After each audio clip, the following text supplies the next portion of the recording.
يقول لك مره واحد صلى على النبي، راح باعتها لصاحبه يصلي على النبي. قام صاحبه دوت بعتها لصاحبه التالت يصلي على النبي. قام صاحبه التالت ده بقى خدها حطها في جروب فيه 100 واحد يصلوا على النبي.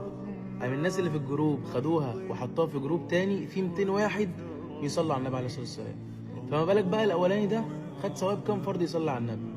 فانت كمان صلي على النبي وما تنساش تسكر غيرك.